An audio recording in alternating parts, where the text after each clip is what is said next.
Hey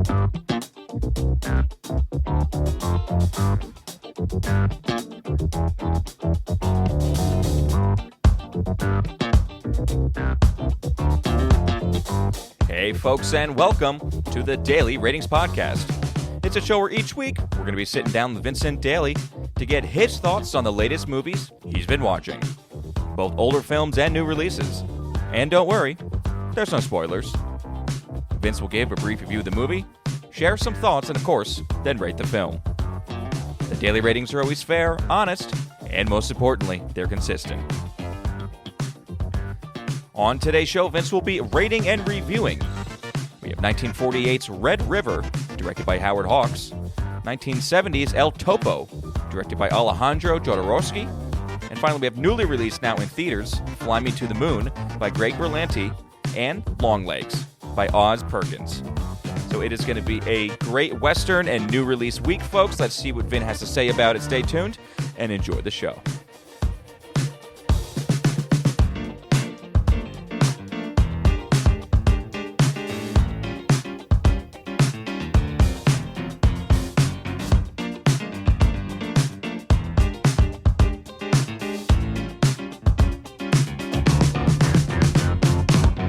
Vincent Daly, how you doing? Tommy boy, how's it going? It's going okay on this side of the table.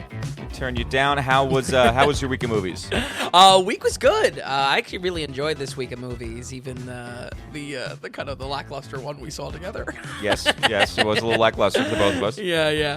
But the short week. Happy to get in 2 Western slots, including our John Wayne slot. Don't know if almost like don't know where to begin with El Topo. It's a doozy. Well, you're gonna have to start somewhere. Yeah. But yeah, really happy with this week of movies. Okay, good. And any other opening notes or? No. I mean, no alternative titles. No, nothing. Okay, we can get right into it. Well, I guess we're gonna jump back to 1948. We are covering John Wayne in our John Wayne July. So we covered Stagecoach last week, and that was in 1939. Howard Hawks comes out with this in 1948. It's Red River. Still black and white, although they did colorize it, and the colorization is all right. Like, it looks okay. You know how sometimes that old footage, when they redo it doesn't like keep up with it a little bit? Yeah, It could be a little off. It does look okay, but I kind of like watching the black and white version myself. This is kind of a fictitious story of a cattle drive from Texas to Kansas. It was like a very brief period where this was like a huge thing, and apparently there's several movies about it. But Howard Hawks made this. It's really highly praised and critically revered, but it's not talked about all that much. Yeah. Like when John Wayne comes up, you have True Grit, of course. You have Stagecoach. You have some of his other stuff. Maybe Liberty Valance, definitely. Right, the Shootist, because it was his last one. Yep. Red River kind of takes a back seat. This is one of the last films I saw of John Wayne. Really? Okay. Yeah, in tackling his filmography. Just going through his stuff. Yeah. But anyway, so let's take a jump back to 1948. Why don't you set the film up, Vin? Obviously, I gave this a fresh watch as well, and we'll take it back and forth. Yeah, well, directed by a legendary name in Hollywood Westerns, Howard Hawks. Once again, someone who we will come across quite a lot in these John Wayne movies. The film was originally released in black and white, despite having the option for a Technicolor production at the time.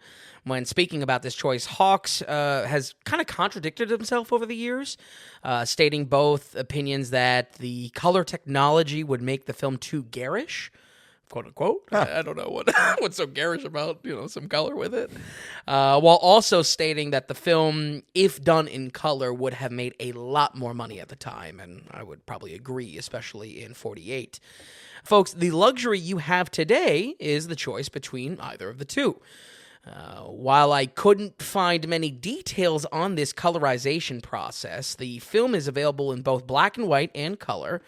And Tom, on this rewatch, I definitely watched the original 1948 black and white version like yourself, but do you remember what we originally watched it in? Because I remember... John Wayne's white hair and I think it was color. Yeah. I think we did. Color. Yeah, I think we did. The hard thing is that I was having a lot of trouble finding when this colorization took place. I think it was sometime in the 90s with Criterion, but that makes sense. Not really sure otherwise. I didn't do any research on that part. Yeah. No. An interesting choice out of the gate. Red River is what I lovingly call a real-ass cowboy movie. It is an odyssey across the West that introduces us to the real work cowboys did, showing us how ego pairs with the personalities on the frontier, and most of all, how justice was often in the hands of the most dominant in the West. We begin with the start of the frontier cattle empire, marked by the brand showing the Red River D. Red River D. The two lines, Red River and mark it with a D, which is a line that you'll hear a lot in the film. John Wayne plays Thomas Dunson, a successful but ruthless cattleman who we see abandon his love for opportunity in the West. After a quick 14-year gap, Dunson is one of the biggest players in the Texas cattle game. But business has dried up, and this dry spell calls for a good old-fashioned cattle drive up to Kansas. But for the many cowboys pulled in, this will serve as their last on a hellish journey led by a man that demands undying loyalty. I was real happy to cover this. It's probably been about 5 years. Yeah. Maybe even longer since longer, we've watched yeah. it. And I think you've only watched it once, right? Yes. As is the case with a lot of these John Wayne films. That's true. Yeah. Pre-podcast background, folks. Tom and I had a series. Was this part of when we had the whiteboard and we were picking and choosing different things? That's true. I forgot about the whiteboard. Yeah. But, obviously Tom is a huge fan of John Wayne, and an effort to watch a lot of these movies where I came from, as far as like old Westerns go, liking Clint Eastwood, liking more the spaghetti Western route. So yeah, John Wayne was a little bit comical and old, maybe movie. That just cliches of what people know about John Wayne. Exactly. Who don't even watch a John Wayne film. Exactly. Yes. Yeah. Exactly. And that's really, the honest boat I was in. I think why I was so happy to cover it for this month that's dedicated to the man himself is because it's probably my favorite movie role John Wayne is in by a good margin. This is mainly the case because you see him take on a character for once, in every, even the positive coverage we've done of Wayne so far, he's always the same guy through and through. That's absolutely his strength. That's also a factor that you're going to get with old Hollywood. Hilarious why you hate The Searchers. Because everyone loves that movie for the role John Wayne takes. And takes like a great character. Yeah. We'll get to The Searchers. I don't know. Maybe that should actually be the last slide. Folks were talking about no, I don't know. kind of the order of this. I mean, this will be a lot of heavy hitters. First John Wayne July. But this is one of the first times he took a role like this. Because The Searchers is in the 50s. Absolutely. And this is still just 48. Yeah. Untraditional, well, let me give you some background of why I like this character. Here, Thomas Dunson is a morally gray character. Not exactly a villain, but definitely an anti-hero by his ethics, by his actions, and often making decisions that visibly creates conflict within the group he's traveling with. This is good in two directions. This conflict shakes things up, I think, for the plot. That separates this from your normal Western cattle drive type of story. On top of that, though, he is a character acting 100% in the logic of what the character is built up to be. He is headstrong in his decision-making, but equally, the reason he has success is because of that headstrong nature to him. He's also a character that has critical faults, which I feel like is so interesting to unpack over the runtime, and those faults obviously might lead to his downfall. I understand in old Hollywood, if you're the lead star, you never want to be seen doing anything else for PR reasons, but I love that we get to see him acting as this anti-hero because it makes for a genuinely interesting story arc, Western or not, which I think has been kind of a theme this month, that these are really good movies worth checking out because of characters and because they're kind of good beyond just being a Western. I totally agree. The arc that he takes in this, it's just, you don't see it with John Wayne films. Absolutely. And just with the hair, he's got dirty blonde hair, and it's longer. And, it's totally different. He's wearing all black. Yeah, he wears a lot of black in the film. It's awesome. It's so great. It is. It's very cool. It's a very cool style he takes on. Yeah, I love how the action is done in this. It's very sudden. It's very shocking, but it's very lethal in the ways that this is not like a blown out shootouts or dramatic deaths. Oftentimes, when people die, they're just cold dead, and then it's left with this awkward silence, often at the hands of Dunson's controversial type of actions. I just love this character though. I think this is exactly what I want to shake up the old dusty Western, and no less from 48. It's not even dusty yet. It's just the Western. And I mean, I'm coming hot on this film. Yeah. And much like Stagecoach last week, I know this film, and I probably have turned this on probably 12 times. I probably watched it all the way through. It's almost like saying a Stagecoach, like 4 or 5 times. Yeah. And returning it to again, it's like, damn, this is just better than I thought. Every element about it, I love. I even thought that, I used to think it was too long, and I do think maybe some time could be shaved off. And I was like, well, the first half is electric, and then it kind of tapers off. But then I'm watching it, and I'm just like, this is way past halfway is it electric. Yeah. It actually doesn't start to stall a little bit, and kind of we have to introduce some new things until we're 3/4 through the movie already. Yeah. So even more of it was just right there, the stuff that I loved about it. So, I don't know, great returning again. His character has a huge part to play with that. Yeah. And so much of his arc that it takes. You want to see what the next day is going to bring him. Absolutely. And it's smart that you pair it with a young, talented Montgomery Clift. I think it's great having those two together on screen because I think they help bolster each other. Absolutely. I think that's another example of where on rewatch I was kind of expecting the same thing that I knew after a certain point. I was like, this is probably fat to trim. And specifically a romance with Montgomery Clift. But honestly, on this watch, I was like, no, this is kind of important to the mirroring or the countering that his character is to Wayne's antihero. So I'm 100% with you. There was a lot more appreciation this time around to watching this, even where I expected there to be none. Love affair for John Wayne's character here for Thomas Dunson. I mean, man, I just can't get enough of this character. Not to nerd up this Western, but this arc is pretty damn close to my favorite character in the Metal Gear Solid series, Big Boss. Both of these characters. First time ever, these two. I'm the one to make it. Mr. Kojima, I'm the one to make it. I love it. But seriously, both of these characters have become great as a result of their might. But ultimately, that might is what leads them to ruin. That's the arc. And again, not necessarily a villain, but a true anti-hero. Not even like how anti-hero is used, just like, this is a badass superhero or something. No, an anti-hero in the sense that, he's clearly the lead of our story. He's driving it forward as the protagonist, but at the same time, on a rocky path. This is leading him to ruin. And his principles are strong, and his determination is crazy. Such good... manly, moralistic traits. Sure. But they start to come crumbling down Absolutely. at his own expense almost. It is a great character. Yeah. It is a great character. And that's why I say, it's still 100% within the character's logic. This is not, frustrating in the way that I've commented in, probably countless reviews in the past of, this character's turn doesn't feel realistic. No, every decision he makes is that's a guy that probably made it hard 14 years cattle ranching, Right. So it just I can't praise this enough, and I think it was, again, I was so grateful to cover this in John Wayne July because it really is a shining John Wayne film specifically. Yeah, I mean, you had this on the list early. Yeah. You were like, I'm watching Red River. Oh, yeah. Which is awesome. Even last year, I think it might have been in the cut, so...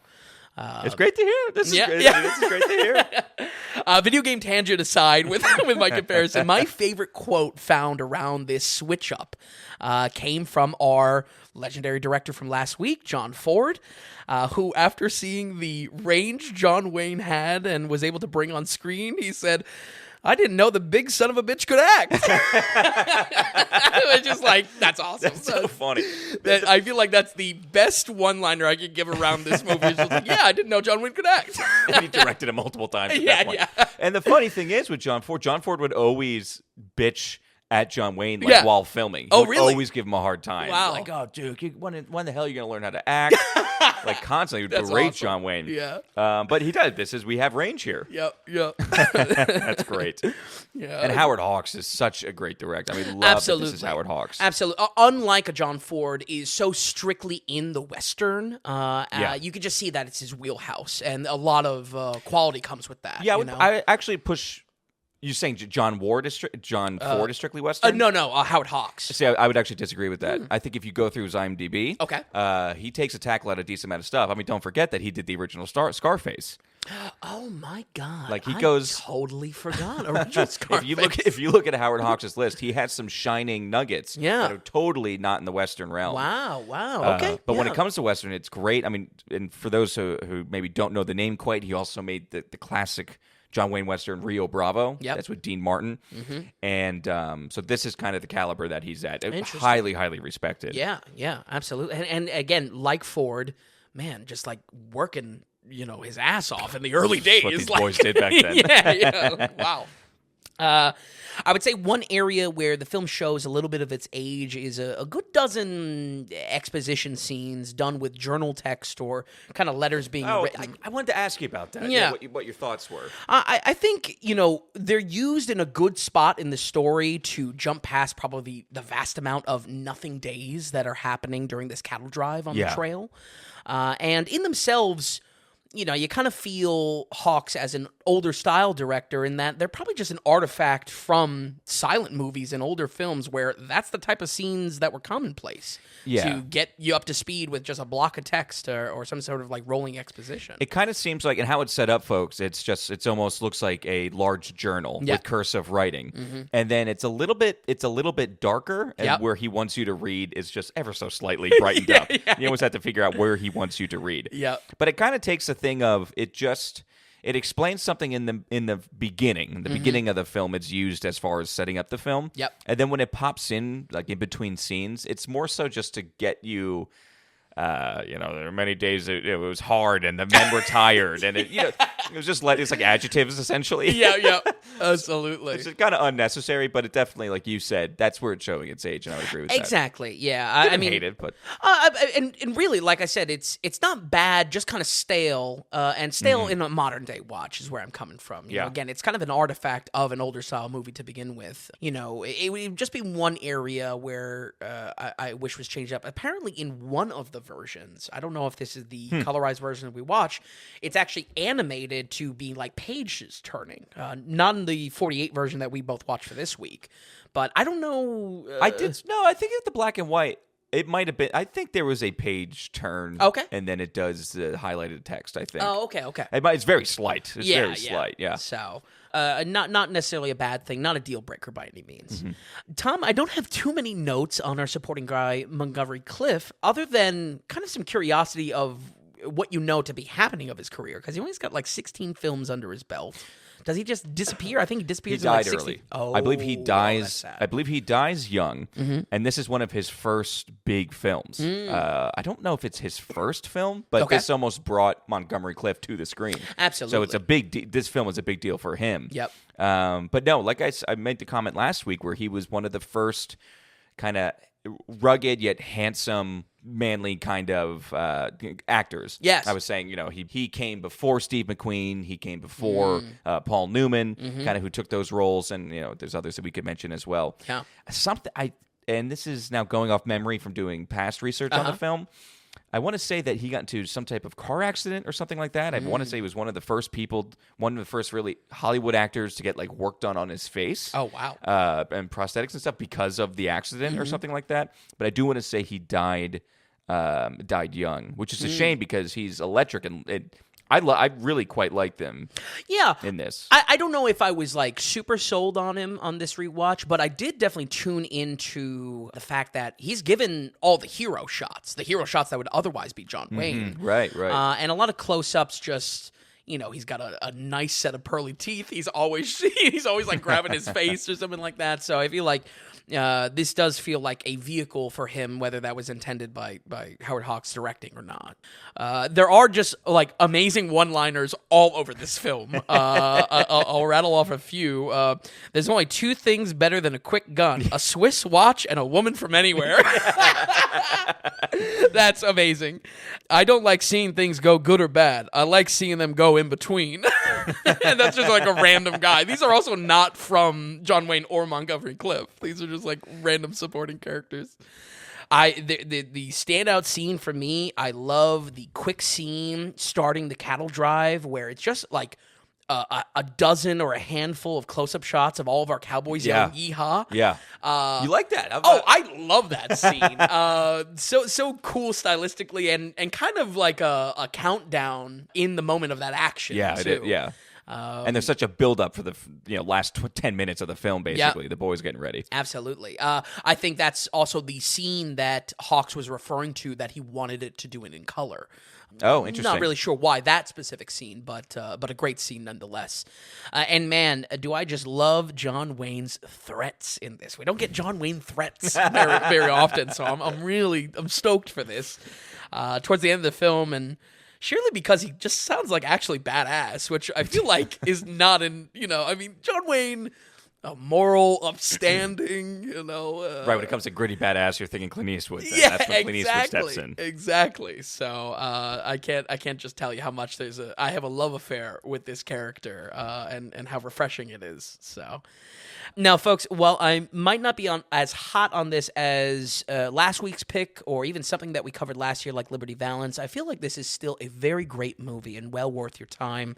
Whether, again, you're kind of interested in John Wayne or not, whether you're interested in Westerns or not, where those two films in John Wayne's catalog would be recommends, regardless of the Western here. I feel like Red River has that quality, but on the other hand is a great deep cut for any hardcore Western fan out there. It's because of how realistic this real cowboy story is. Well, it's not about gunslingers. It's about cattle work. I know, and it goes places. Yeah. It really does go places. It's not just about getting from point A to point B. Yeah. It's, okay, how does this guy get there? We get to see kind of his struggle.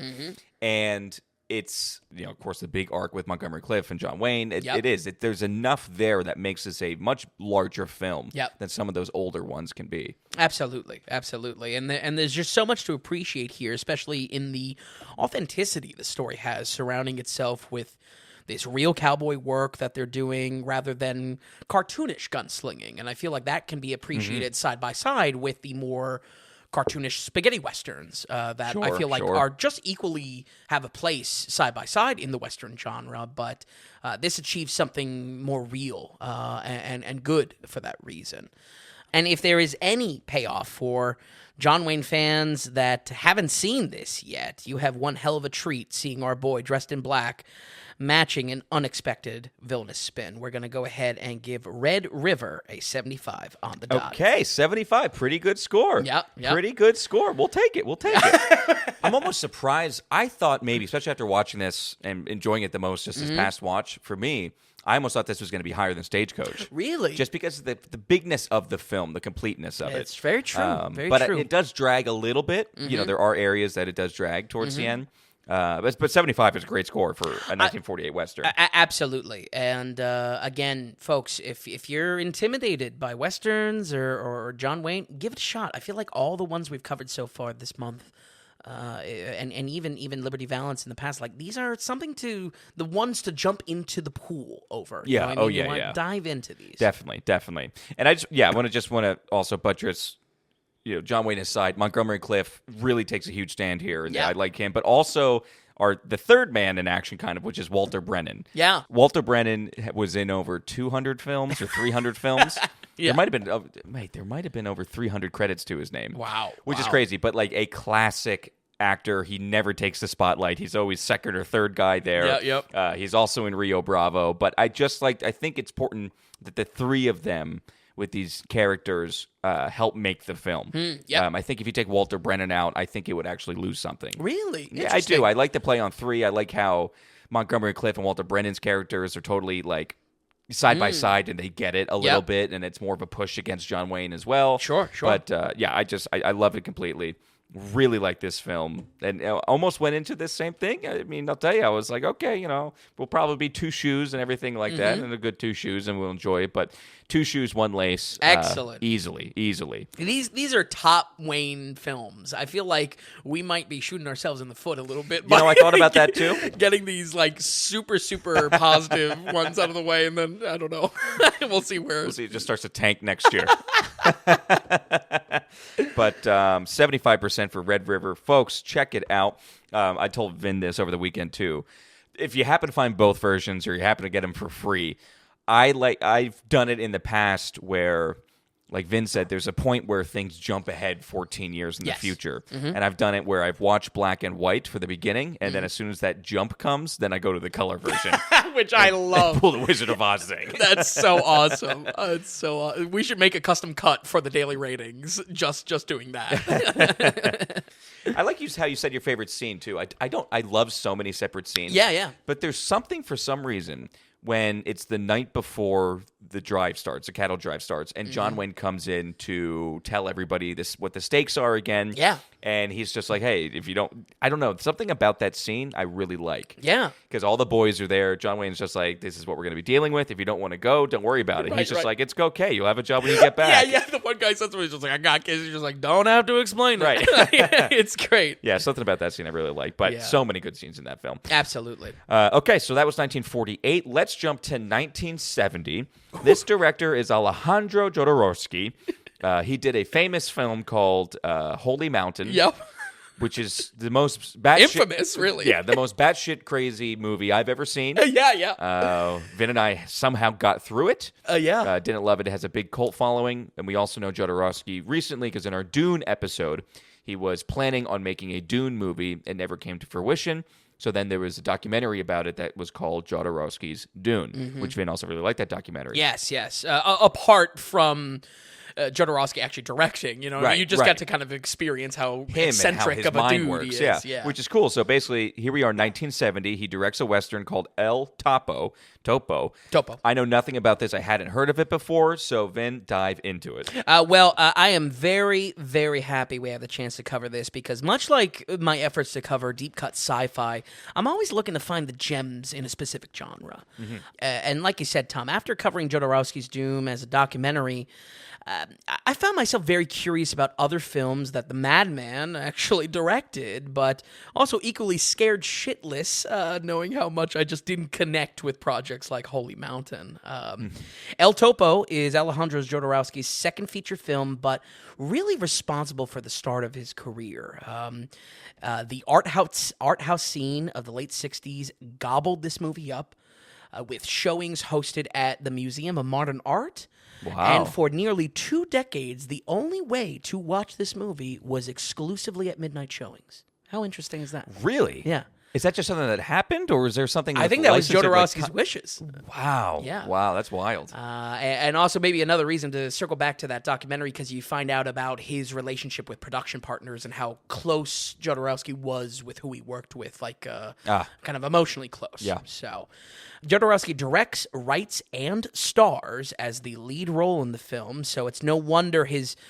the combination of how insane his other movies are, that it would establish kind of a cult following around his projects and kind of himself. Him as a guy, yeah. Exactly, like a creative visionary. All of which strike a line between profound and absurd. And while I would like to say El Topo maybe was a little more straightforward, unfortunately, he really does jump off the deep end like all of what I've seen from him. So it's not the whole film. He carries you for a little bit? Maybe like 20 minutes. Oh, okay. It's over 2 hours. I was shocked to see that, actually. Yeah, it is a little long, for sure.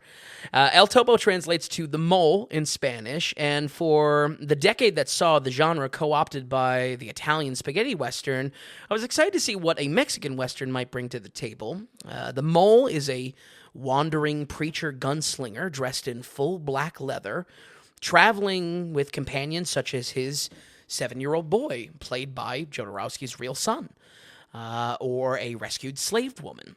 Overall, unflinching in showing them the brutality of a lawless West. Many moments in the story, and this is where I was like, beforehand, or even for the recording, I was like, where do I begin with this movie? Many moments in the story will bounce around from semi-surreal biblical scenes. They may or may not be meant to taken literally, paired alongside with like campy Western action. A great example of this is one moment they are creating water and eggs in a lifeless desert. The next, he is hunting down the 4 master gunslingers of the endless desert. I kid you not. I don't think you get more spaghetti Western than that. Right. 4 masters. It sounds like a kung fu movie. It sounds like a Bruce Lee movie. With each new challenge, we learn a new parable, and that's where this kind of like biblical spin comes into play. It's definitely like a quasi-religious film, showing these gunslingers' philosophy on life. But the more El Topo tries to dig towards what he thinks he wants, the more destruction he brings. And to quote the opening of this film, that's until the mole digs deep enough to find the sunlight, only to be blinded by it. I feel like there's a lot of things that this film has to say. It's just that, like any Jodorowsky movie, it's just like, I don't know what to take seriously. You know what I mean? The surrealism gets so silly and so sexual and so 70s.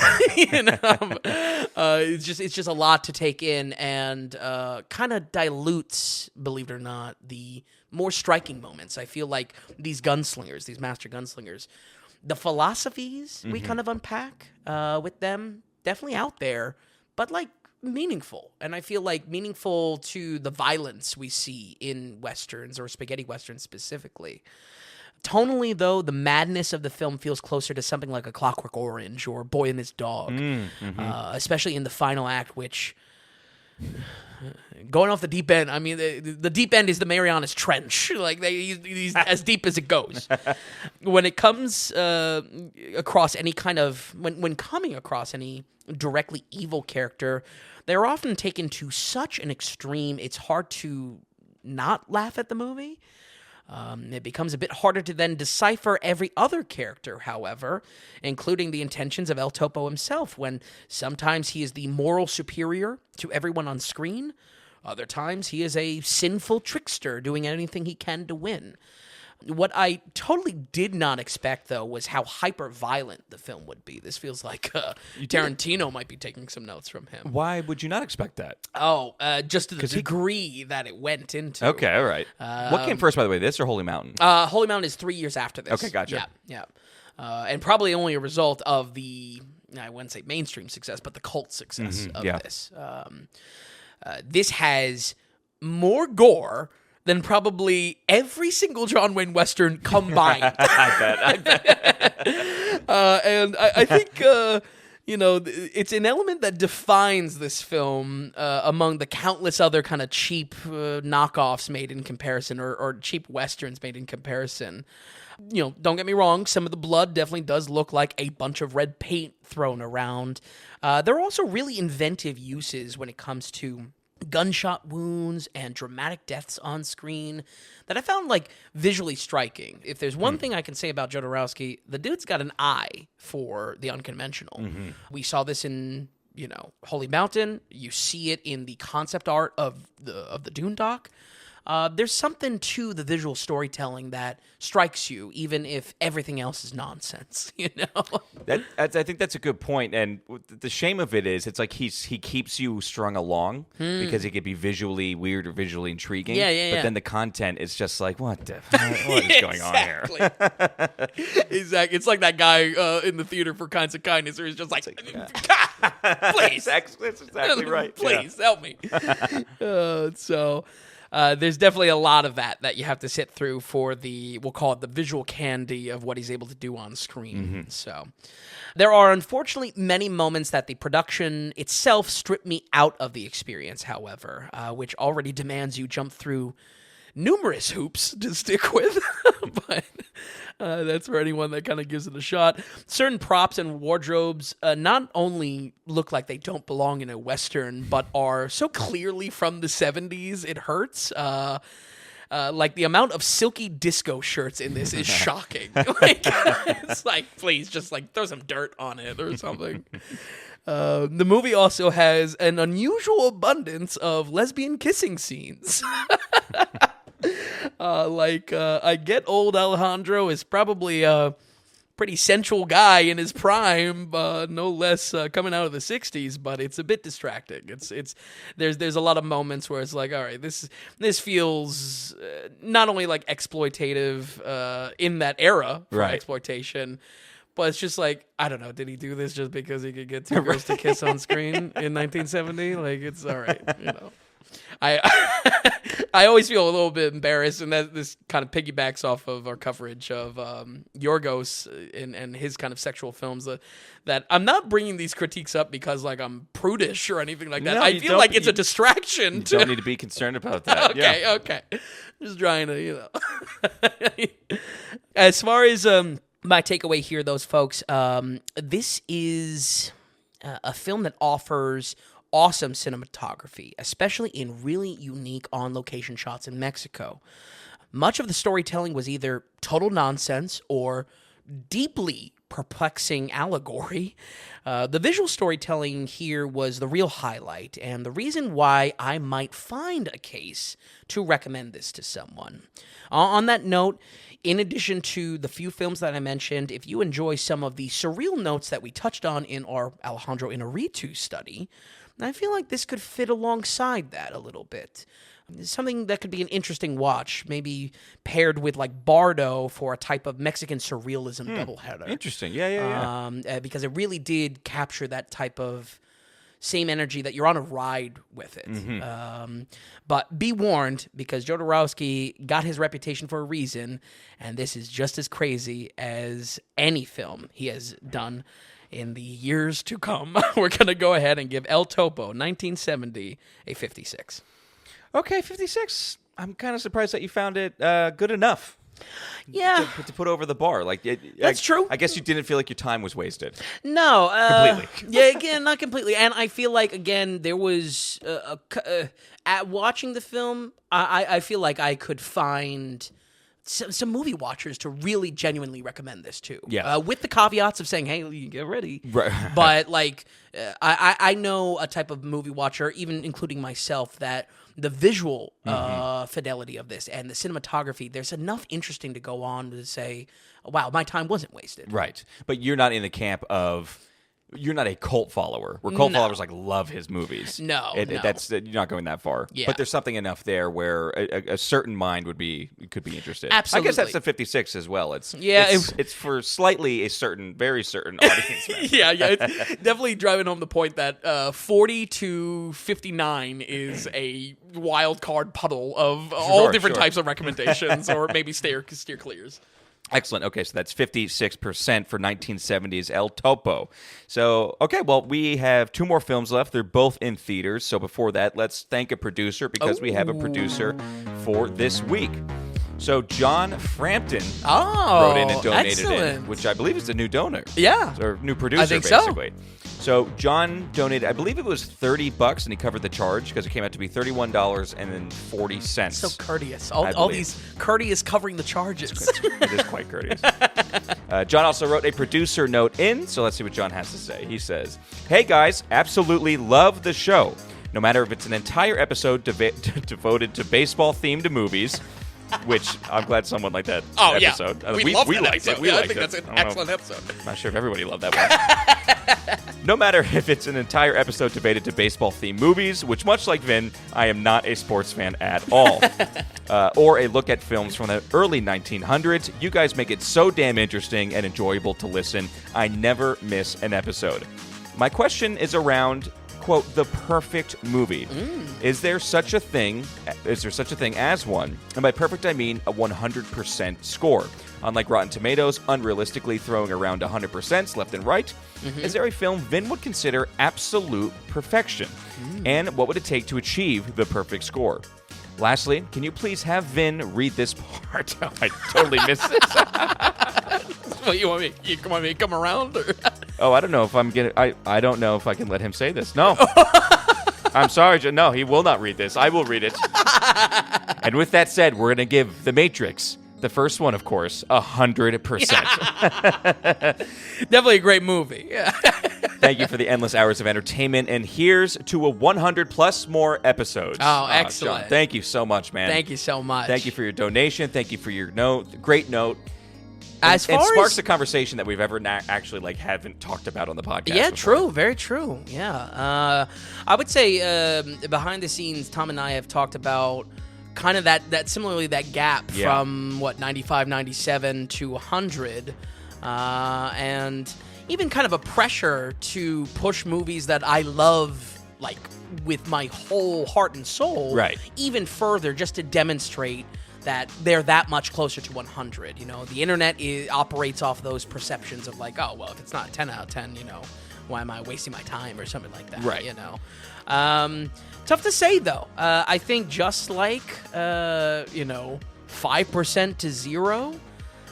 It's really hard to determine something that has no redeeming qualities. It's really hard to determine actual perfection. So that's the thing. So basically, well, I think I mentioned it in I used to say it in maybe the old producer pitches and stuff like that in our earlier episodes. But it is true where I don't think actually we'll ever give us I don't think a movie exists where it is 100%. Yeah. There has to be something that could be slightly better or changed a bit. But also it's the fact of I would be wary for you to give 100% because the next month, the next year, 5 years down the road, if a movie happened to come out that you liked better, I don't know. I mean, I guess that's just picking hairs, so sure, you can give it 100% as well. Sure. But I think there's something to, you almost have to cap it for us at 99%. Yep. And when you die, we'll really know if something should be 100 or not. Yeah. One thing that we toyed with, basically, is overall, before we did the podcast, like before we went live on the podcast, I think we had about 620 films already rated. Yep. My thing was, and I actually went back and forth a lot, even when we went live with the podcast, is our scale good? Is our scale okay? Now, the scale has to be okay because it is genuinely just how you feel. Sure. It's however you process a film in your mind, and your scale, and the number that you give it, that's kind of what we need to stick to. But my thing is, and I think you'll remember me saying this, is I almost feel like, why don't we take, before we went live, why don't we take all of our scores and bump them up by 4%? And the reason for saying that, basically, is that puts our highest rated film, Godfather Part 2, at a 99%. There we go. And then it also kicks a lot of other stuff that in the 70s, could be 80s, but I think I was thinking more markability, right? Because, and I'm glad that we're not really going for markability, we're just going for a good product here and more people listen. But markability, as far as like, what if we get really big? It would be very cool if people were just like, hey, the daily ratings gave it such and such. Well, the problem is an 82 or an 84% is going to be one of the highest rated films of all year. Yeah. But it's not sexy to come out and say that. Right. You know, for anyone attached to the film or whatever, for marketing purposes, it's not sexy to be like, wow, this got an 82% on the daily ratings. Yeah. The exact reason why we find it annoying of the, dime a dozen 100s that Rotten Tomatoes is putting out there. Exactly. And so maybe it shoots us in the foot as far as that marketability, but we don't care now about marketability. Yeah. And another way I kind of thought about it too was like, okay, you take Godfather Part 2, okay, 95%. Well, does that mean if 100 people, it's like, it's good for two ways, because I bet there's 5% of that entire film that could improve it. Sure. You know what I mean? Yeah. There's also as hell. if you take 100 people and have them watch it, I would not be shocked if 5 people walk away not liking the film. Yes. So it's also that kind of. So I almost think that it's the more I thought about it and gave thought, the more I kind of liked our scale and how rigorous and difficult it is. I often compare, people ask us the scale, or we had like some people ask online or something like that, what are we comparable to? I kind of say Metacritic, but that fluctuates. Sure. I think Metacritic is a little bit too easy at times. Yep. And then at times it's just totally unfair. It seems like Metacritic hits a certain scale where if it's not a good movie, it's just tainted completely. Yeah. And that's not good, because with ours, I think there's a lot of nuances in our 40s and 50s, like we just talked about. Absolutely. You know what I mean? And the reason why the podcast is the companion piece to this, Right. to give breathing room to that explanation, and also maybe make a case that if the movie's for you, or, why I think definitely steer clear of it. So, last thing I'll say in regards to this, as far as kind of the score talk, because we haven't, it's a great note, because we really haven't talked about it just straightforward Right. on the podcast or given an opportunity to. I feel like when it comes down to some of the wording that we used in earlier episodes of, how much that score translates to being worth your time, or how much it's worth the time for those audience members, I feel like that also prevents something from being a 0 or 100 as far as the extremes of that. Oh, sure. Yeah. I feel like the worthiness aspect. I mean, definitely my ratings are about the quality of the film and my thoughts on the experience. But there's a utility that we hope that comes with the podcast to say, hey, this is about whether you should watch the movie or not. We don't do spoilers for the exact same reason. Right. It's about a piece to recommend you new films and hopefully discover films, not to do a deep dive analysis of why something is the greatest or the worst. Right. And it's true because everyone has their own particular likes and dislikes. Mm-hmm. So it is true because every film will have the people that should watch it and not watch it. Yeah. And I think that goes also into the fact of just like I bet 5% of people don't like The Godfather. You know what I mean? I bet 10% maybe I'm don't sure like every woman that's watched that movie looks like the joke in Barbie. I think that is a really good point where it comes to usefulness for the individual. Yeah. And it is why the podcast is a great companion piece. Yeah, it's ultimately the choice of why we're doing a long-form podcast versus any other medium of talking about film in the endless internet. So. Right, so... That's good. I'm glad we were able to actually talk about that. Yeah, yeah, great. No, we have had a great streak of notes. Producers coming in. It's been phenomenal. Absolutely. So thank you all so much over the weeks, and thanks so much, John. I really appreciate it. Yeah, man. John, you are executive producer of episode 143. We thank you so much for your $31.40. And like Vince said, we've had a good influx of producers, and it's not even so much also about the money as we're getting the word out and stuff. It's right. the fact that people are enjoying it, and they're getting value from it, which is incredible. Absolutely. People were going off of the value for value model. Basically, what that means is Vin and I are not going to shove ads in your face or do any advertising even on our website. We also don't have tier structures or paywalls on this site. It's not pay to play. It's not pay to get access to our content. Vin and I do the podcast, and the website is just out there. So essentially everything is out there that we make, and it's for free technically. But the idea is, if you're listening to the podcast, if you're using the website, that's a form of value in your pocket. We ask you, can you give us value back in our pocket? So you go to the donations tab on thedailyratings.com, and through your monetary support, through your donation, you show us what value you're getting. And then also through that, you become a legit actual producer of the Daily Ratings. Just like in Hollywood, when you financially support a project, you are a producer of that project. So like we said, John decided to, this week, hey, I'm getting this much value from the Daily Ratings right now, $31.40. And with that, he's an executive producer. So if you go to thedailyratings.com, head to the donations tab, we do have some fun set donations, like buy Vin a movie ticket, Gump Club, become a Godfather. But also there's the big value for value button right there. And basically what that is any number that you want, any amount of money, that's what you can send in. I've been saying if you didn't buy the cup of coffee that you usually do this week and you got an extra $5, if you're getting value from us, $5 is huge. I don't know. If you didn't buy that new drone this week and you have an extra $500 in your pocket, hey, if you send us $500, wow. I can't tell you how much we would appreciate it. That would mean the world. The point is it opens up a through line to you as well, because when you're a producer, we want to give thanks and show our appreciation, but we also want to hear what you have to say. When your producer, send in a producer note, just like John did here, and it could be questions, comments, critiques, ask us anything, whatever. If you're going to produce, if you're going to donate into us, it means something. We want to recognize that. So, again, John, thank you so much, Executive Producer 143. And if you want to be a producer for episode 144, just head to thedailyratings.com. All right, Vin, let's continue with the now in theaters films, the newly released.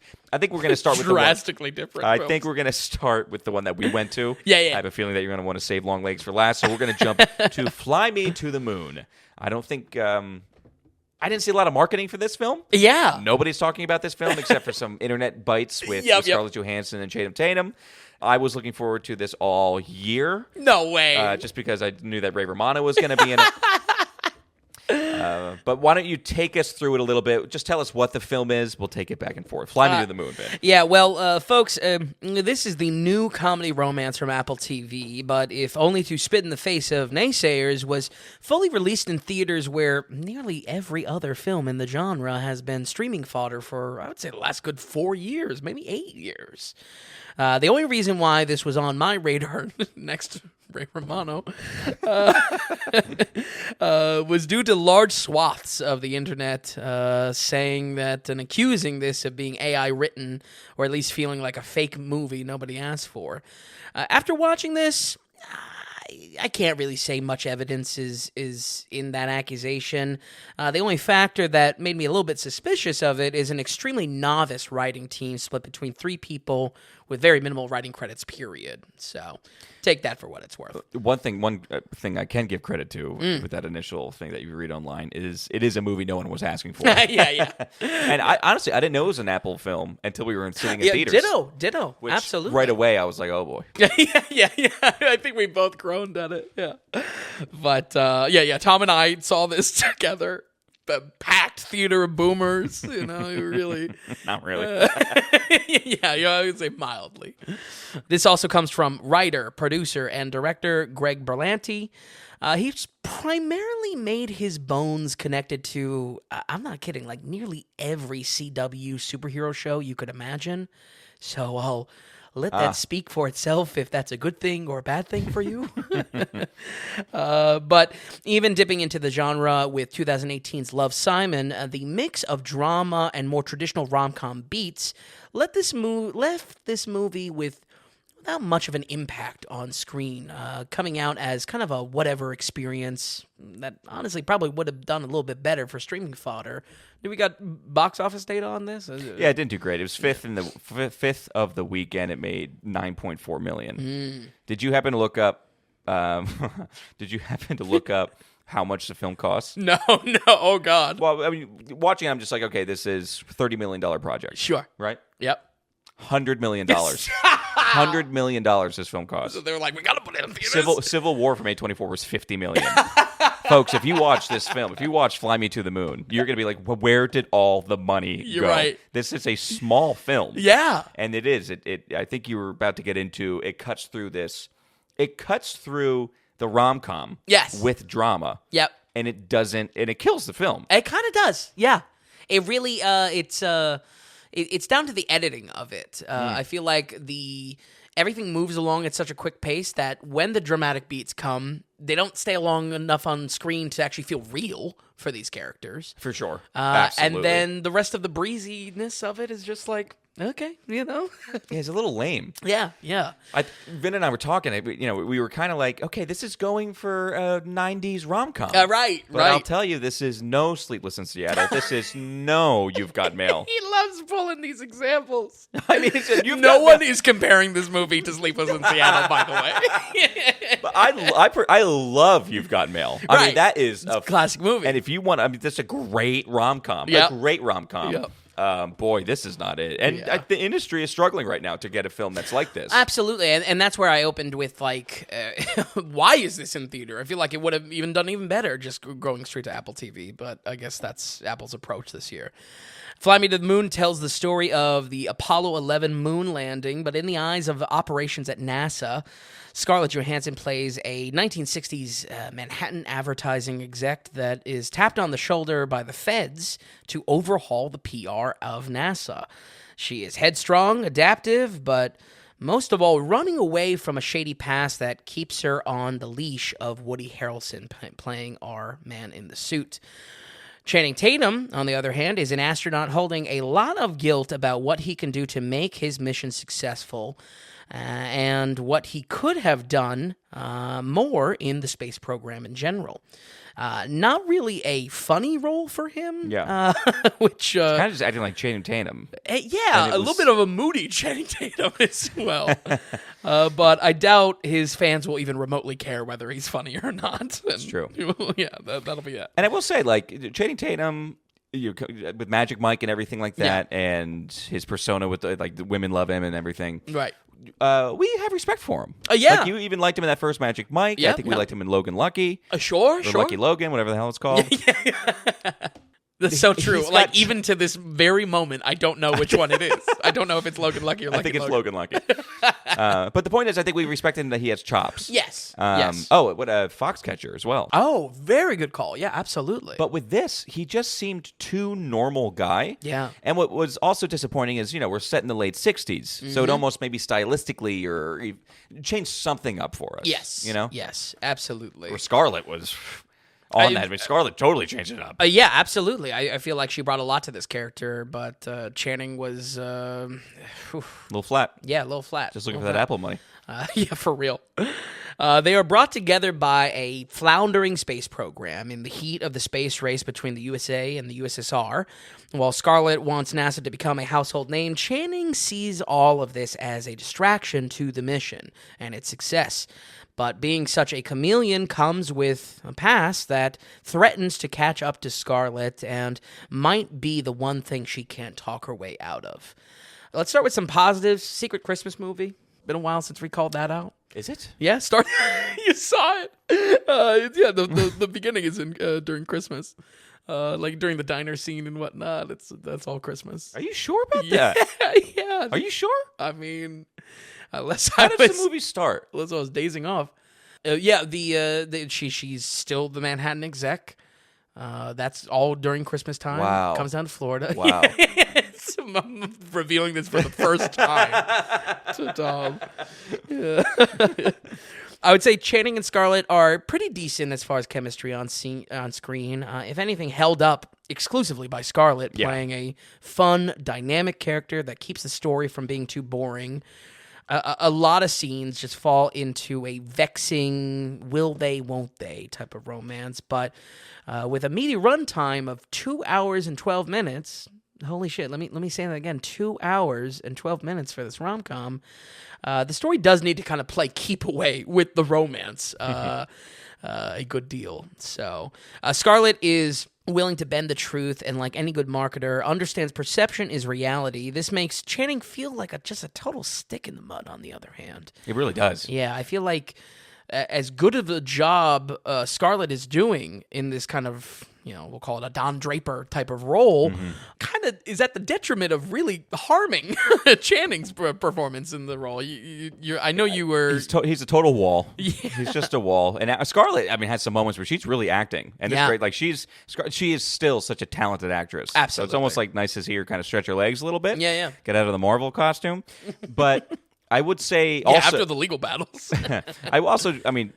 her character is muted in a way too, but that's just the writing, that's the directing. It's everything about the film that's kind of boring. Yeah. It hurts her and the character. Absolutely. But as far as acting wise and chemistry, she's got it all on this. And she's talking to a brick wall. Yeah. This has a halfway decent supporting cast. Ray Romano, of course, got Tom's ass in the seat. Yes, sir.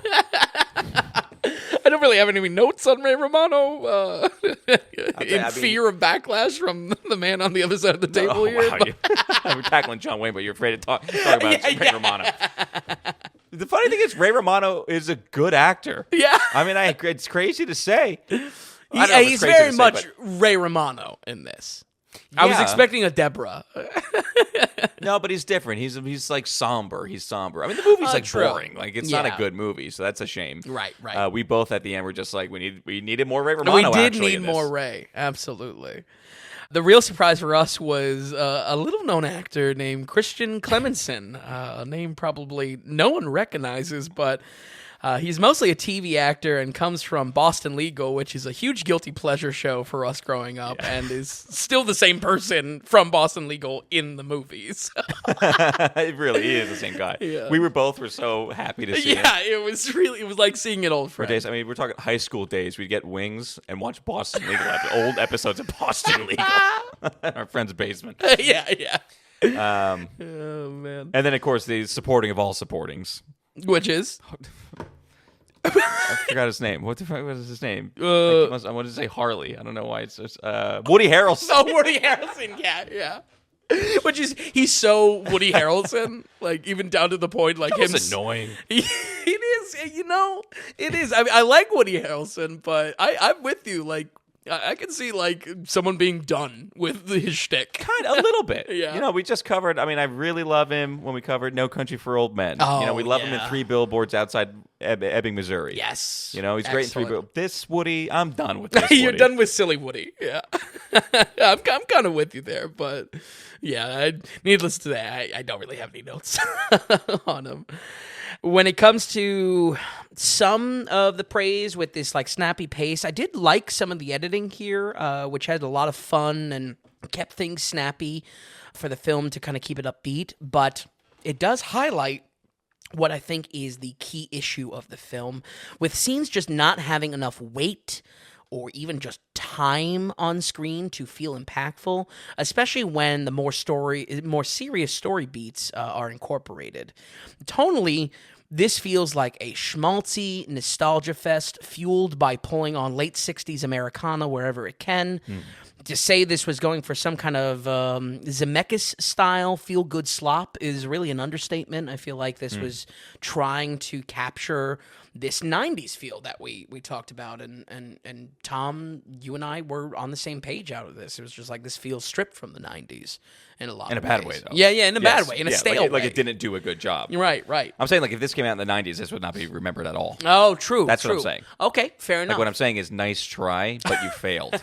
You failed at even recapturing what it's trying to. To be honest, and I would love if those 90s rom-coms came back. Yeah, true. Personally. Right. This was not that. Yeah, it really wasn't. Now, I think this works when pulling from real TV footage or articles. I always kind of like that type of stuff, especially to get the heavy lifting of the history out of the way.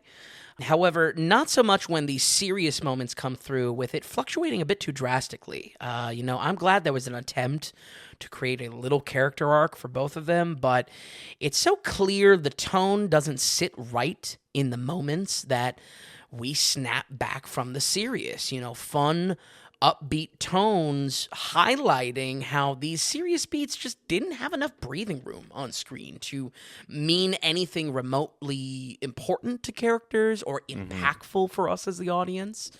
I think in both cases, the serious backstory unveiled for Channing and the serious backstory unveiled for Scarlett are so quickly unveiled in like a last moment and then are back to like, all right, let's send someone to the moon. It was just like, it felt meaningless. I kind of wish it was cut entirely, especially for trimming down that runtime, you know? Yeah, I think the whole movie felt meaningless. I mean, I felt like they never made me care. Yeah. About any scene or the story. Yeah. So even when things are ratcheting up and we're coming into the third act and there's things happening, I didn't care. Yeah, absolutely. And other than that, I really don't have too much to say on this one. It's very long, to the point that I think it hurts the stronger parts of the film, mainly, Scarlett and Channing being, faces that audiences want to see. Yeah. And in Scarlett's case, a really fun role for her. But if you're a fan of either lead star, you're probably going to enjoy your time with this one. And I can confirm this with our annoyingly positive theater crowd. Oh, very positive. As the test crew. We were the Debbie Downers in that theater. Yeah, we were hating. We were the haters for sure.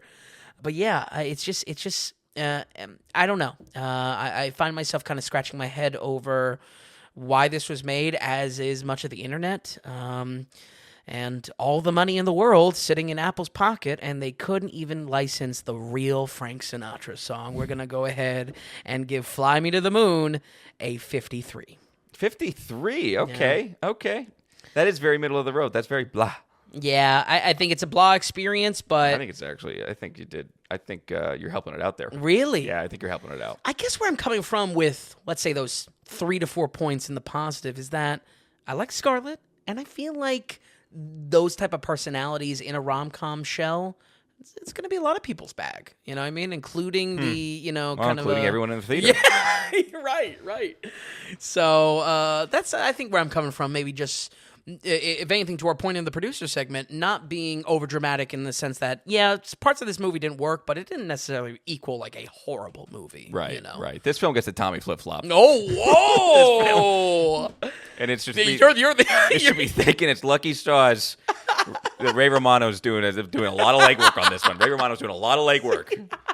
It was just Wow. it was boring. The jokes. I don't think I laughed once. When we laughed was when Ray Romano came on screen. We were just in anticipation of his voice. But everything from the stupid black cat joke to this, that. I mean, really. This movie tried to flip and it flopped. Yeah, This gets a Tommy flip flop. Wow, love it. But not because of Ray Romano. He is untouched. He's a golden Unfortunately, boy. I mean, even on IMDb, he's got no movies coming up at all. He's got an 8 series. He has like 23 episodes of a show that he did recently. He's got another 8 episodes coming up. Anyway. Wow. Also, that just real quick, I cut the a joke I wrote about the cat stuff, but that's also the growing suspicion around AI scripts that if cat jokes are included, it's pulling from the vast amount of cat jokes on the internet, and thinking that's what we want. So yeah, I mean, for what it's worth, there were cat jokes in this, and there's another movie that came out this year that had horrible cat jokes that was pretty damn bad. And that did get below 50s. Yeah. Okay, all right. So let's move Argyle, by the way. Let's I was kind of leaving it, let's move on to a film that did pretty well. I mean, talk about box office difference here. Yeah. What are the numbers on Longlegs? So this one, well, as far as budget-wise, less than $10 million. Oh, sure, and sure. it made, I think, like $23 million already. Okay, for opening week. Did really well. Yeah. Among even Despicable Me and Inside Out still doing well. It's actually been a pretty good month, of course. Quiet Place is still doing okay, but yeah, Longlegs, second best of all weekend. Anyway, this is Longlegs. This is our boy is back in town, Mr. Nicolas Cage. This is a rated R. I've just heard crazy things about this film. Yeah. I have heard a wide audience speak on this film. Really? And with mostly pretty positive reviews. I still know nothing about it. Yep. I got your very brief 30-second kind of review on it, but obviously it's rated R. It's a quick hour and 41 horror film. Get into Longlegs for us. Yeah, tongue twister. Well, the hype train is here, folks. This film's viral marketing campaign around Nick Cage's acting transformation paid off big time, as this was one of the most crowded theaters I've been to since doing the podcast. I think this film had a lot of style to it, and gunning for the type of shock value that makes a cult classic in horror. The sheer abundance of reviewers calling this the scariest movie they've ever seen, kind of being a double-edged sword on your own expectations watching it. I gotta be honest here, though. This was one of those times where Nick Cage was equally a burden alongside the insanity we all crave to see from him in a movie. So, I mean, viewer beware, but it's also a horror movie, so viewer beware. I guess that's kind of the takeaway here. Actor turned director Oz Perkins hasn't done too much, but this is already evidence that that's going to be turning around very quickly in the coming years, seeing this again in this cult classic category right on release. 2020's Gretel and Hansel was something I had passing interest to check out, despite not really doing well on release for a handful of reasons, COVID most importantly. But otherwise, this seems to be the biggest release by far, and most stylish as well, which is the reason why I would say it's worth checking out the film. This film's style is the type of moment where you're watching a movie and you just feel there is not that there's lack of a studio hand, but something so specific to a director's vision. Okay. And really refreshing in that way. If there's a soft spot I have, it's for those moments that even if the film's kind of a little bit of a mess, I appreciate them pulling off the impossible and doing what they want to do on screen. Yeah, we should know Neon made this one. Yes. So it sounds good if they were able to kind of just do your thing. Absolutely. Let the director make his, vision. Yeah. And while, their neck-and-neck competitor A24 as far as a studio house, they're moving towards more quantity over quality. They're kind of taking a step backwards into more of the classic A24, where it's just like they do a lot of things. Mm-hmm. Neon has had a seriously good track record as far as the Daily Ratings podcast go. Really? Yeah. Oh, I thought we kind of put them on a lower scale. Definitely, I get that feeling that from them working with like the Cronenbergs and whatnot. They definitely seem a little bit freakier, their projects. But yeah, I've been really liking everything coming out of Neon Shop quite a bit. Something to pay attention to. This is definitely one of them.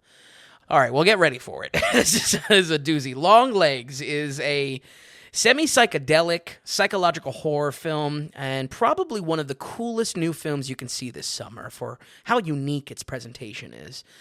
Set in sometime in the 1990s, we follow a FBI investigation of a series of murders connected but lacking incriminating evidence to a satanic freak that goes by the name Longlegs. Micah Monroe is a deeply antisocial agent in the program, but has a master analytical mind, which will be well needed to decipher the cryptic breadcrumbs left by the killer.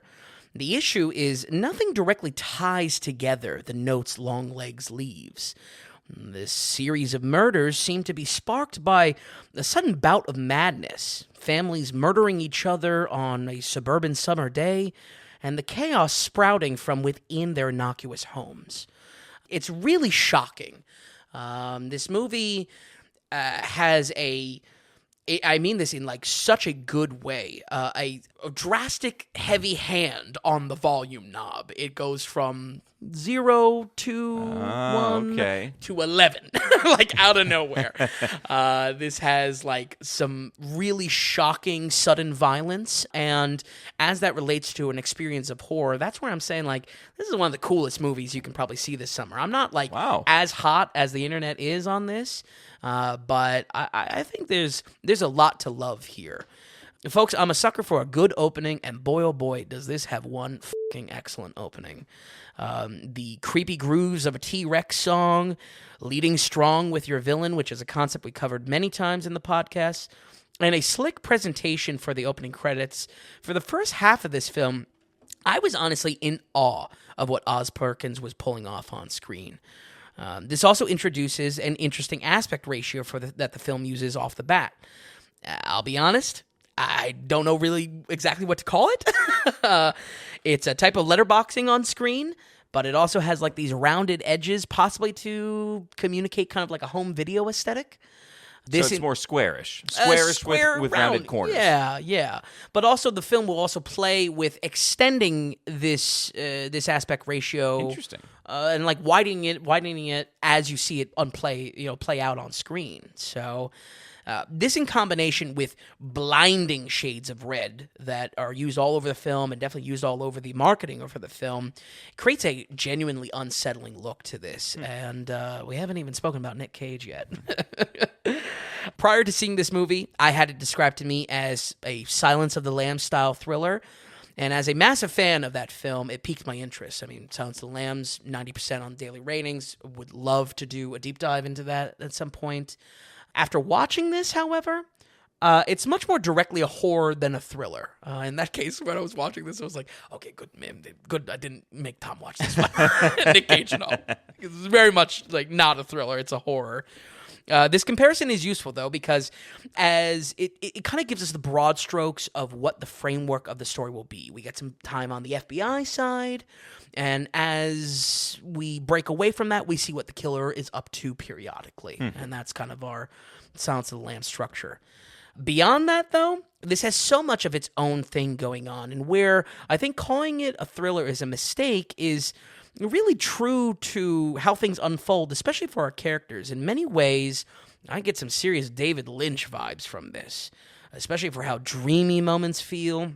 Most of all, it is a horror over that thriller vibe because our characters are having control taken away from them rather than be empowering or unpacking the mystery in a brick by brick type of style in the way that a thriller or a mystery would be done. It's very much about depowering our characters, stripping that away from them, and I think that's the mark of a horror much more.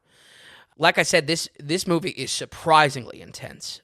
We get short bursts of crazy that just kind of come out of nowhere and hit you with a haymaker. Long breaths of the runtime will be filled with quiet moments that are often built up to be kind of trance-like in tone. That's where the psychedelic vibe comes into play. And then out of nowhere, we're like I said, we're turned up to 11. It's like, whoa, like, oh my God. It's a lot. But absolutely the reason to watch the film, because that's where that shock is kind of coming into play. Our lead, Micah Monroe, is an actress we've covered a few times on the podcast now, and here she's really kind of identical to the soft-spoken roles we saw her in, such as 2022's Watchers, or my personal favorite, 2014's It Follows. Hey, you're a fan of that one. Oh, yeah. I mean, nothing against Monroe, but she really is the same character all the time. She's always kind of like this quiet, soft-spoken protagonist. The real star here has got to be Nick Cage. I hate to compare this to Mandy because the films are extremely different in almost every level, but a similar Nick Cage energy is captured where he is doing fine playing the character, and then a handful of times you can just feel that the director just let him off his leash. And, it's been a while since I've had to give like a caveat around Nick Cage. That can be a good thing. That can be a very bad thing. Folks, it has been well documented over the course of the podcast that my opinion of Mr. Cage has turned around a great deal in the last few years. Yes, it has. Yep. Yeah. So, I believe me, I was kind of rooting for it, and there's a lot to love in how crazy this performance is. However, there are moments where he is let off the leash, and it killed some of the actual horrifying experience of the film. I think what is suffering by this cageism, he's let out of his cage, is sacrificing what is actually a scary experience. And that's where the buzzword or the buzz phrases around this film of like, this is the scariest film I've ever seen. I don't know why I went with a Western accent for that. I'm telling you, it's much more of a Nick Cage movie than a horror movie in parts. And if he just toned down a little bit, it would still strike horror. Basically, it's taking you into the goofy realm. Absolutely. Now, it can be scary depending on how much you're freaked out by this character. Right. It does dip into that goofy, and I feel like what suffers is the horror, where otherwise it was spotless for the first half. No spoilers to his appearance, but he goes from legitimately terrifying in every single moment he's on scene to a little too blatantly Nick Cage behind the makeup. And I'm very sad to say that it killed some key moments in the second half of the film for me. Again, I was rooting for him. I've become a believer, but there's just a little bit much towards the end. But overall, I still think the whole experience is worth checking out, as it starts extremely strong, and its style holds up all the way through, regardless of your thoughts of Cage. Without going into spoilers, I felt the story became a lot weaker the more was unveiled about the mystery. And I think my short opinion on it is I would have rathered some of the loose ends stayed untied, especially around our lead character played by Monroe. Other than that, though, I really can't say too much more without spoilers, and the great news is that this movie is worth not getting spoiled on, so check it out when you can, whether that be in theaters or whatever streaming service it comes to. Maybe around Halloween, we're going to go ahead and give Longlegs a 74. 74%, okay. I mean, that's a pretty good movie. As far as modern-day horror, that's good, because the one thing, for how much horror we cover, we've been covering it for 2 years, basically. Not the biggest fan of modern day horror too much. Like it's rare that we can get something that's like impresses you. Yes, that's something different that excites you. Yep, absolutely. And even to the point that there's a lot of horrors that I can appreciate, but just don't do anything interesting and are just so by the books and whatnot. It doesn't help that we have so many too. Exactly. I mean. Yeah, I think the result of us dozens. covering so many horrors is that's what's been pumped out in the last dozens, 3 years. which is a shame. Yeah. And for new listeners, by the way, like 74%, I would say that, I don't know, 65% is a good movie, 75% is a very good movie. Yeah, if not verging on great. Right, exactly. So that just goes to show, just because we were talking about it in the donation segment, 74% for a new film. Okay, all right. And I think where this film in the beginning, I was like, whoa, is this like... Am I going to have to see this again? Right, like that type of thinking. Because it was so stylish and so interesting. It's funny. You love this for the style, but not really so much for the characters. I mean, you say our main actress, Mika Monroe, is just typical Mika Monroe in your eyes. Like, not doing anything for you. Yeah, and good at acting scared, as she was in It Right. Followed, and Watcher for that matter. But... Nick Cage, he just bulldozes the whole thing for better or worse. The least surprising thing. I guess. What am I thinking? They are keeping it under wraps, though. Really, what he looks like. I'm scouring, trying to look for pictures. Yeah. And in that way, I'm really happy. And maybe I don't know. Maybe I even verged too much on spoiling some of the structure of the film. I don't think so. Let's get to prep people. We're prepped. Yeah. We're prepped. If you want to go see it, then. I really do mean my last notes on that review is that this is worth not being spoiled on, and in that case, maybe rush to see it because it's only a matter of time until Nick Cage's appearance enters into memedom of the internet. Right, right, yeah. So okay, all right.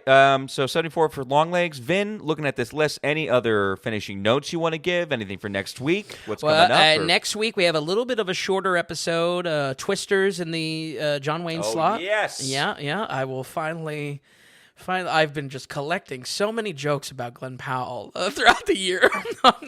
You're so anti-Glenn Powell. It's crazy. I mean, and not anti, busting chops on clearly someone that's being shoveled out to us. That's so true. Nepo baby. But I'm excited to watch Twisters 1 again. Me too. I cannot wait to revisit Twisters 1. Yeah, there's a lot of iconic scenes like the diner and and stuff like that. So interested to watch it. And then just with the kind of press schedule and obviously a very exciting release, we'll be doing some work ahead of time for, of course, our massive release, the sole MCU movie to be coming out this year, period.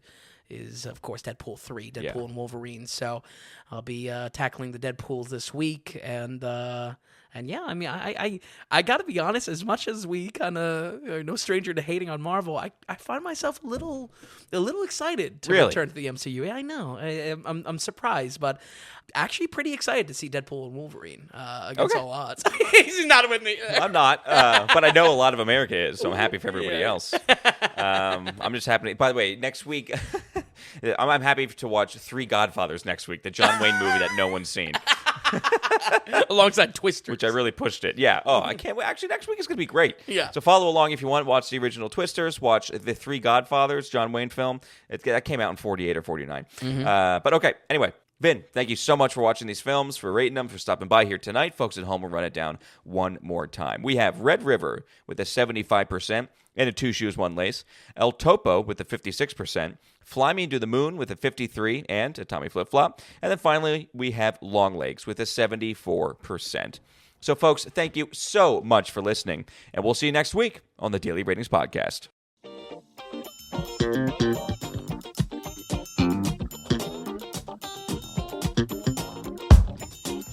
Hey, if you enjoyed the podcast, if you would, give us a good rating or get the word out and tell a friend about us. And just a reminder that the Daily Ratings is completely producer-supported.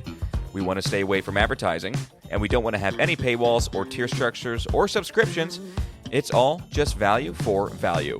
So, are you finding value in any of the things that we're doing here at the Daily Ratings? Then become a producer and donate whatever amount of value that is.